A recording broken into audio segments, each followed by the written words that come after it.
হাতির গোল্ড ধরে থাকলে হবে না, চার্জ হচ্ছে না সেটা দেখতে হবে। আজকে 20 তারিখ সবাই ঘুম থেকে উঠে পড়েছে সারা রাত।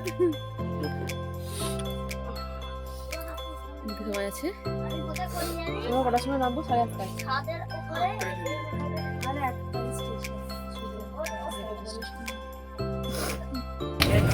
এদিকে সকালের চা তৈরি হচ্ছে এখন, লেমন ট্রি।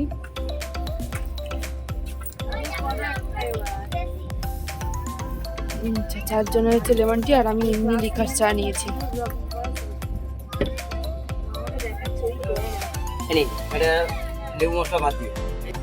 এখন দাঁড়িয়ে আছি বাগডোগরা স্টেশনে, আর কিছুক্ষণ পরেই নামবো ট্রেন থেকে। দেখা গেছে, যাই হোক এখনো তো কয়েকটা দিন হাতে আছে, দেখা যাক কী হয়। চলুন ভেতরে যাই, সবাই ভেতরে বসে আছে, একটু বাইরে এসেছিলাম ভিডিও করতে। চলুন ভেতরে যাই। আমরা এখানে শিলিগুড়ি স্টেশনে পৌঁছালাম। আমাদের গাড়ি যেখানে গাড়ি আছে পার্কিংয়ে, সেখানে যাচ্ছি। চলুন, রোদও বেশ ভালোই উঠেছে, চলুন আজকে পার্কিংয়ে যাই। গাড়িতে উঠে গেছি, উপরে ব্যাগপত্র সব তুলছে, ও বাইরে আছে, আর আমি পেছনে। দেখি মা, মাসিয়া, ছোটমণি, আর ওই একদম সামনে আছে মন।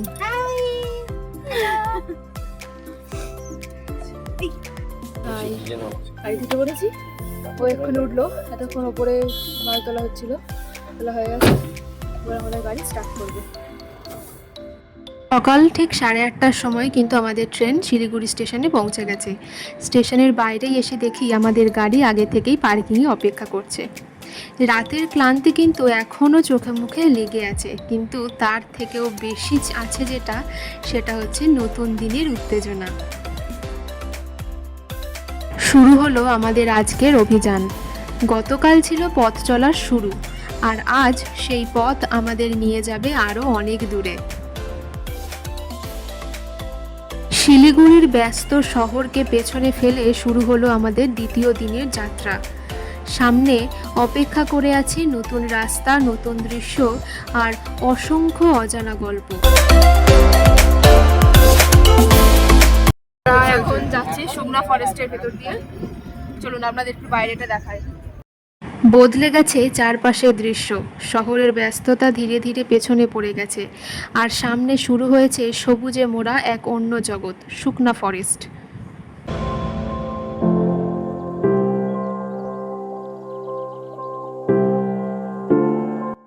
শিলিগুড়ি থেকে খুব বেশি দূরে কিন্তু সুগনা ফরেস্ট নয়, প্রায় 11 থেকে 12 কিলোমিটার এগোলেই পৌঁছে যাওয়া যায় সুগনায়। এখান থেকেই যেন সমতল ছেড়ে পাহাড়ের রাজ্যে প্রবেশের অনুভূতিটা শুরু হলো। সুগনা মহানন্দা বন্যপ্রাণী অভয়ারণ্যের একেবারে প্রান্তে অবস্থিত এবং দার্জিলিংয়ের দিকে যাওয়ার অন্যতম গুরুত্বপূর্ণ প্রবেশপথ। বাড়ির দুপাশে এখন শুধু সবুজ আর সবুজ। এই মুহূর্তে যত দূর চোখ যাচ্ছে তত দূরে শুধুই দেখা যাচ্ছে বিস্তীর্ণ চা বাগান, কোথাও আবার উঁচু উঁচু গাছের সারি, জঙ্গলের ফাঁক দিয়ে আসা রোদের ঝিলিক, আর এই আঁকা বাঁকা পাহাড়ি রাস্তা। মনে হচ্ছে প্রকৃতি যেন নিজের হাতে সাজিয়ে রেখেছে এই পথটাকে। সুগনা বনাঞ্চল শুধু চোখের সৌন্দর্য নয়, জীববৈচিত্র্যের দিক থেকেও অত্যন্ত গুরুত্বপূর্ণ। এখানে শাল সহ বিভিন্ন ধরনের গাছপালা রয়েছে, আর মহানন্দা অভয়ারণ্য ঘিরে রয়েছে নানা প্রজাতির বন্যপ্রাণী আর পাখির আবাসস্থল। সুগনার আরও একটা আলাদা আকর্ষণ আছে, এখানে রয়েছে ঐতিহাসিক Darjeeling Himalayan railway Sugna station. পাহাড়ের দিকে ওঠার এই রেলপথের সঙ্গে সুগনার একটা পুরনো ঐতিহ্যও জড়িয়ে আছে। তবে গাড়িতে বসে এই জঙ্গল পেরিয়ে যাওয়ার অনুভূতিটাই ছিল আজকের যাত্রার অন্যতম সুন্দর মুহূর্ত।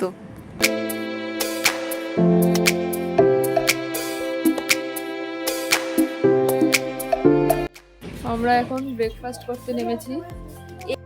এতক্ষণ ধরে পাহাড়ি রাস্তা ধরে ছুটে চলার পর এবার একটু ব্রেক নেওয়ার পালা।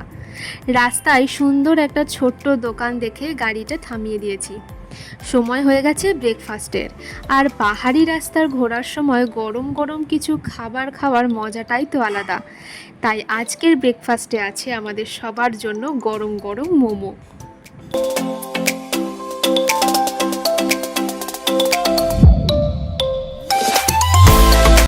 খাওয়া দাওয়া সেরে আমরা এখন যাচ্ছি মিরিক।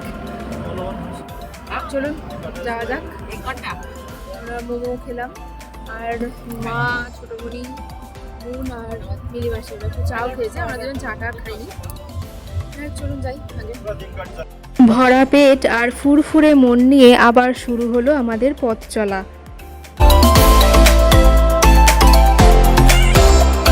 গাড়ি ধীরে ধীরে গতি বাড়িয়ে এগিয়ে চলেছে মিরিকের দিকে। জানলার বাইরে বদলে যেতে শুরু করেছে চারপাশের দৃশ্য। শহরের ব্যস্ততা পেছনে ফেলে সামনে শুধু পাহাড়ি রাস্তা, সবুজে মোড়া ঢাল আর আঁকা বাঁকা পথ।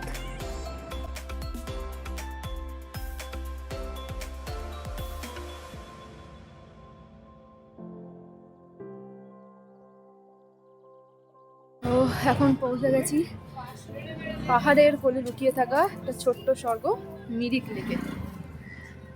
শিলিগুড়ি থেকে গাড়ি ছুটতে ছুটতে এসে পৌঁছেছে আমাদের দ্বিতীয় দিনের প্রথম গন্তব্য মিরিকে। মিরিকে পৌঁছেই মনে পড়ে গেল কয়েক বছর আগের একটা দিন। এর আগেও একবার এসেছিলাম এখানে স্কুল থেকে। তখন চারপাশটা দেখেছিলাম একেবারে অন্য চোখে। বন্ধুদের সঙ্গে হইচই, ঘোরাঘুরি, ছবি তোলা। আর আজ এত বছর পর আবার সেই একই জায়গায় ফিরে এসে মনে হলো সময়টা যেন সত্যিই কত দ্রুত চলে যায়। সেইবার আমি এসেছিলাম স্কুল থেকে। সাথে ছিল বাবা, ভাই, স্কুলের স্যার আর বন্ধুরা। আর এইবার আমার সাথে আছে ফ্যামিলি। একই পাহাড়, একই সবুজ, একই মিরিক লেক। শুধু বদলে গেছে সময়, আর বদলে গেছে সেই আমিটা। দার্জিলিং জেলার এই সুন্দর পাহাড়ি শহরটি সমুদ্রপৃষ্ঠ থেকে প্রায় 1767 মিটার উঁচুতে অবস্থিত। আর এই মিরিকের সবথেকে বড় আকর্ষণ হলো সুমেন্দু লেক, যেটা সাধারণভাবে মিরিক লেক নামেও পরিচিত। লেকের এক পাশে রয়েছে সবুজ বাগান, অন্য পাশে পাইন গাছ, আর মাঝে রয়েছে সুন্দর একটা আর্চ ব্রিজ। লেকটাকে ঘিরে রয়েছে 3.5 কিলোমিটারের রাস্তা, যেখানে ধীরে ধীরে হাঁটতে হাঁটতে পাহাড়ের সৌন্দর্য উপভোগ করা যায়। আবার পরিষ্কার আকাশ থাকলে দূরের কাঞ্চনজঙ্ঘার তুষার শৃঙ্গও কিন্তু দেখা যায়। কি করছিস? পাইনাপেল ভালো খেতে? রিল করতে দেয়নি, কি আর হবে, ইটস ওকে। ভালো খেতে? এখন ভালো খেতে 50 রুপিস ভর্তি। পেয়ারাটা কেমন খেতে? কত টাকা নিয়েছে পেয়ারাটা? 100 টাকা। খুব জুসি। মৌসুমীর জুস কত? मौसमी जूस का 50। তো সব ছাড়ো। আমরা এখন এখানে পেয়ারা নিচ্ছি। একটা পেয়ারা খেয়ে এত ভালো লেগেছে, আর একটা পেয়ারা নিয়ে। হ্যাঁ, একটা পেয়ারা খেয়ে এতটাই ভালো লেগে গেছে যে একটা পেয়ারা নিতে এসেছি এখন। কত করে সব 100? আচ্ছা, পেয়ারা 100 ভাইয়া দেখিয়ে তো তোরা। আর এখানে সব ফলও আছে আরো। এই যে কমলা লেবু আছে, বেদানা আছে, নারকেল আছে। আচ্ছা, এটা কি? এটা কি বলো না, এটা কি? दो दीजिए पहले। ওটা কুল? আচ্ছা, এটা ছোট কুল। এইটা আমরা স্কুলে খেতাম। এটা তো ড্রাগন ড্রাগন ফল। ফল। ফুলগুলো আমার দেখে খেতে ইচ্ছে করছে আর কি। ফুচকা আছে, আরো খাবার দাবার আছে, অনেক কিছুই আছে এখনো। ওদিকে দোকানপাট আছে, জলের দোকান, এমনি চায়ের দোকান, এসব অনেক কিছুই আছে এদিকে। এদিকে মোমো আছে, এই যে এই পাশে মোমো আছে। কিন্তু আমরা এখানে পেয়ারাই খাবো মেন। তবে আমার কাছে আজকের মিরিক শুধু একটা পর্যটন কেন্দ্র নয়, এটা যেন আমার নিজের ফেলে আসা একটা সময়ের কাছে আবার ফিরে আসা। এখন যাচ্ছি সীমানা ভিউ পয়েন্টে। হাতে আধার কার্ড, প্রত্যেকেরই আধার কার্ড লাগবে, আধার কার্ড হোক ভোটার কার্ড হোক যে কোনো একটা লাগবে। চলুন যাই। মিরিকে সুন্দর সময় কাটিয়ে এবার আমরা পৌঁছে গেছি আমাদের আজকের পরবর্তী গন্তব্য সীমানা ভিউ পয়েন্টে।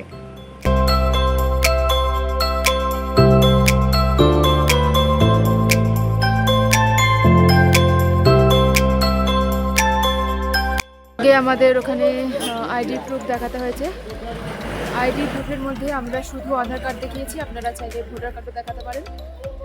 যাই হোক চলুন যাই ভিতরে সীমানায়। মার্কেট আর পশুপতি মন্দির যাচ্ছি। হ্যাঁ, এখান থেকে আলাদা করে গাড়ি নিয়ে যেতে হবে। হ্যাঁ, এটা এখান থেকে আলাদা করে গাড়ি নিলাম তো, আমাদের গাড়ি এটা যাবে না, এটা এখানকার লোকাল ট্যাক্সি গাড়ি নিয়ে। আর গাড়ি ভাড়া 300 টাকা। একই পাহাড়, একই আকাশ আর একই বাতাস, শুধু মানচিত্রের পাতায় কোথাও একটা অদৃশ্য রেখা দুটো দেশকে আলাদা করে দিয়েছে। একদিকে ভারত, অন্যদিকে নেপাল, আর মাঝখানে দাঁড়িয়ে আমরা উপভোগ করছি এই অসাধারণ পাহাড়ি দৃশ্য। ভ্রমণের সৌন্দর্য বোধহয় এখানেই। কখনো কোনো জায়গা শুধু চোখকে সুন্দর দৃশ্য দেখায়, আবার কোনো জায়গা আমাদের ভাবতে শেখায়। আর সীমানা ভিউ পয়েন্টে পৌঁছে ঠিক সেই অনুভূতিটাই হচ্ছিল। মানুষের তৈরি সীমারেখা আছে, কিন্তু প্রকৃতির সৌন্দর্যের কোনো সীমা নেই।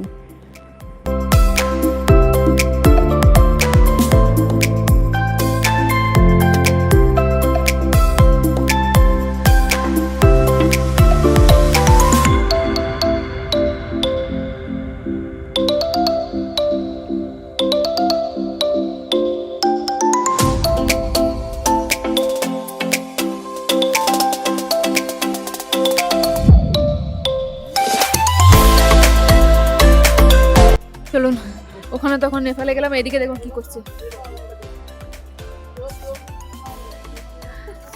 আমরা নেপালে উইদাউট পাসপোর্ট এসে গেছি। তোরা নাচ, আমি একটা এরকম করি, তোরা দুজনে না। এই তো তোরা তো সেলফি নিয়ে আসো। আমি নাচতে পারবো না। নেপালে ঘুরতে না নাচতে এসেছি ওই ঠিক আছে, উইদাউট পাসপোর্ট। কিন্তু তখন গালে থাপ্পড় মেরে টাকা নিল। 300 টাকাটা পুরো বেকার গেল, খুব গাটা কটকট করছে। ফালতু, ওখানে কিছু নেই। ওই 300 টাকার তুমি একটা এইটা কিনতে পারতে, ব্যাগ। হ্যাঁ তাই না, ঠিক। হ্যাঁ, এখন আমরা নেপাল ঘুরতে যাচ্ছি, মানে নেপালে চলে এসেছি। ওখান থেকে যদি কিছু দেখা যায়, যদি কিছু দেখা যাবে না, কিছুই যাবে না, কারণ কুয়াশা একদম চারিদিক ঢেকে আছে। শুধু পাইন গাছ ছাড়া আর কিছুই দেখা যাচ্ছে না। হাই, আমি কোনো এই যে এখানে আমরা জানি না, এখান থেকে নাকি অনেক দেখা যায় কিছু জিনিস। তবে এখানে মানুষজনের থেকে যেটা দেখলাম বেশি, সেটা হচ্ছে প্রচুর সমাধি রয়েছে, প্রচুর সমাধি রয়েছে। তবে জায়গাটা কিন্তু খুবই শান্ত একেবারে, কিছু আদৌ দেখা যাচ্ছে না, কারণ এক হচ্ছে এখানে প্রচুর কুয়াশা, মানে কুয়াশা ভেসে বেড়াচ্ছে একদম। আর আদৌ সামনে হয়তো কিচ্ছু দেখা যাবে না, কিচ্ছু দেখা যাচ্ছেও না, একদম বাজে অবস্থা আজকে। এবার জাস্ট দেখুন মেঘগুলো কিভাবে ভেসে যাচ্ছে। এই জিনিসটা সিকিমে গিয়েও নিয়ে পেয়েছিলাম, এই মেঘ কিরকম ভেসে যাওয়া। আবার এই নেপালে এসে পেলাম। এই যে আমরা দুই ননদ বৌদি একই রকম টুপি কিনে দিয়েছি। এটা পরে আজ সারা দার্জিলিং ঘুরবো। হ্যাঁ, আমরা একদিন এটা পরেই ঘুরবো। এই সুন্দর লাগে। আমাদের এটা কিনে দিয়েছে এই যে এই যে মিস্টার ব্যাংক বাবু। হেভি লাগছে কিন্তু দেখতে বল। ওখানে দামটা বেশি। হ্যাঁ, দেখছি পাইন ফরেস্ট দেখতে। হ্যাঁ, এটা দিয়ে উঠে দেখছি Exit point. Then where is the entry point? মানে Entry point is there. এই যে এইটা মনে হচ্ছে, এই যে টিকিট কেটে। will take 20 টাকা per head. আচ্ছা, 20 টাকা পার হেড টিকিট কেটে তারপরে ভেতরে যেতে হবে। চলুন যাই। ও পুরো একদম ভুতুরে ভুতুরে একদম চারিপাশটা হয়ে আছে। দেখুন একবার উপরটা, চারপাশটা একদম দারুণ লাগছে দেখতে। আচ্ছা, এখানে একটা রিলস বানিয়েছি, এই রিলসের সাথে কি গান যায় সেটা একটু কমেন্টে বলবেন।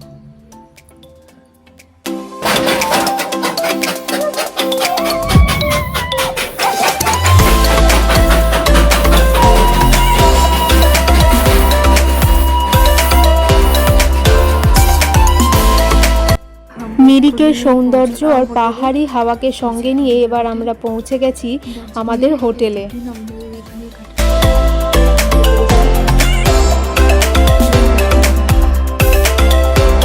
বাড়ির জানলা দিয়ে যতবারই বাইরের দিকে তাকাচ্ছিলাম ততবারই মনে হচ্ছিল এই পাহাড়ি রাস্তার সৌন্দর্য ক্যামেরায় পুরোপুরি ধরা একেবারেই অসম্ভব। আঁকাবাঁকা রাস্তা কখনো পাহাড়ের গা বেয়ে ওপরে উঠছে, আবার কখনো ধীরে ধীরে নেমে যাচ্ছে। এখানে ঠাকুর আছে।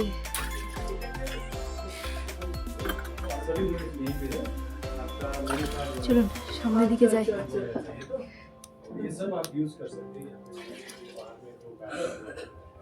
হোটেল খুবই সুন্দর, খুবই পরিষ্কার পরিচ্ছন্ন। বাহ, বাইরেটা জাস্ট দেখুন, অসাধারণ সাজানো। এখানে দুদিন কেন, এক সপ্তাহ অনায়াসে কাটিয়ে দেওয়া যায় যদি কাঞ্চনজঙ্ঘাটা ঠেকতে দেখা যেত। বাইরে থেকে ভিউটা খালি দেখুন। কালকে যদি এখান থেকে কাঞ্চনজঙ্ঘাটা দেখা যায় তাহলে আমাদের আর টাইগার হিলে যেতেই হবে না। কি ব্যাপক লাগছে গো, দেখুন অসাধারণ সাজানো। হোটেলে এসে রেডি হয়ে এখন আমরা যাচ্ছি একটু মার্কেটিং করতে। জুতো চেঞ্জ। চলুন যাওয়া যাক। চলো যাও। আমরা বেরিয়ে পড়েছি এখান থেকে।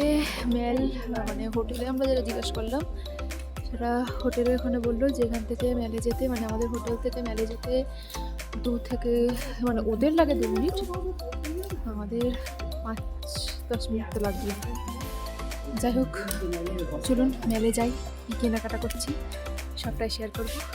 এখন হোটেলে পৌঁছে একটু ফ্রেশ হয়ে বিশ্রাম নিয়ে নিয়েছিলাম। সকাল থেকে ঘোরাঘুরি হচ্ছিল তো শরীরটাও চাইছিল একটু বিশ্রাম। তবে ভ্রমণে এসে বেশি বিশ্রাম নিলে কিন্তু চলে না, তাই বিকেল গড়াতেই তৈরি হয়ে বেরিয়ে পড়েছি মার্কেটের দিকে একটু কেনাকাটা আর ঘোরাঘুরি করব বলে।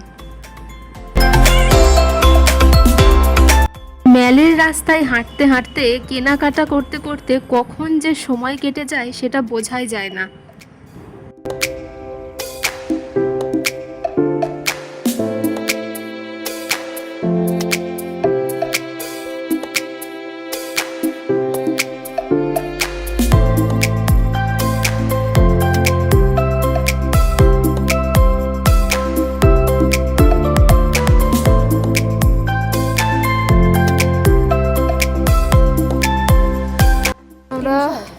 মেলে চলে এসেছি। খুব ঠান্ডা, প্রচন্ড ঠান্ডা। সকালবেলা কিন্তু এত ঠান্ডা ছিল না। না সকালে তো একদম বলিউডের মতো এরম এরম জামা করে স্টাইল মারতে গিয়ে গলা গেছে আমার আজকে। কিন্তু হোটেলে একটা হিটার হলে খুব ভালো হতো। খুব ঠান্ডা। এমনি হোটেলে সব ঠিকঠাক আছে, কিন্তু একটা হিটারটা হ্যাঁ হিটারটা হলে ঠিকঠাক ছিল। ওরা পেছনে আর আমরা এখানে হেঁটেই যাচ্ছি। সমাধানে কোনো সিন নেই, আমরা হেঁটেই চলেছি। আমাদের খুব পুরকিত মনে হয় জন্য। মেলে চলে এসেছি। চারিদিকে একটা দারুণ মানে পরিবেশ বলতে পারে, দারুণ লাগছে চারপাশটা। ছোট্ট মানে খুব অল্প আলো জ্বলছে, জাস্ট মানে যে চারিদিকে যে দোকানপাটগুলো আছে সেই দোকানপাটের যা আলো। হ্যালো, হ্যাঁ অবশ্যই তোমাকে নিয়ে নেবো না বলে। তো চারপাশের দোকানে যেটুকু আলো সেই আলোতেই কিন্তু দারুণ লাগছে চারপাশটা। চলুন আগে একটু চা খাবো, তারপরে কেনাকাটা শুরু হবে। ভুতিয়া হোটেলটা দেখিও। কোনটা? ভুতিয়া হোটেল? Pine beach. আচ্ছা, ভুতিয়া হোটেল দেখাবো। গোল্ডেন ট্রিপ ফার্স্টে আমরা এখানেই ঢুকবো। চলুন ভেতরে যাই।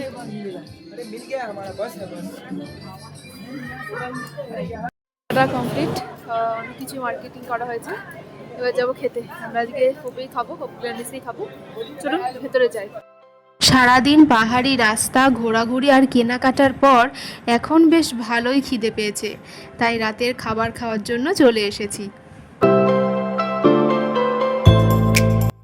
পাহাড়ি রাতে ঠান্ডা আবহাওয়া, চারপাশে সুন্দর পরিবেশ আর দিনের শেষে একসঙ্গে বসে খাবার খাওয়ার আনন্দ, সব মিলিয়ে মুহূর্তটা বেশ জমে উঠেছে।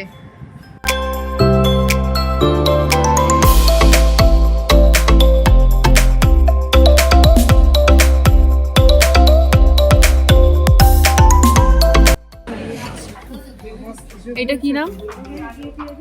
দেবো না দেবো না? হ্যাঁ হ্যাঁ দাও না। একটা গার্লিক চিকেন, একটা চিলি ফিশ। আর chilli fish mixed fried rice. তোরা কি নিয়েছিস মন? আমাদের পিস পোলাও আর রেশমি।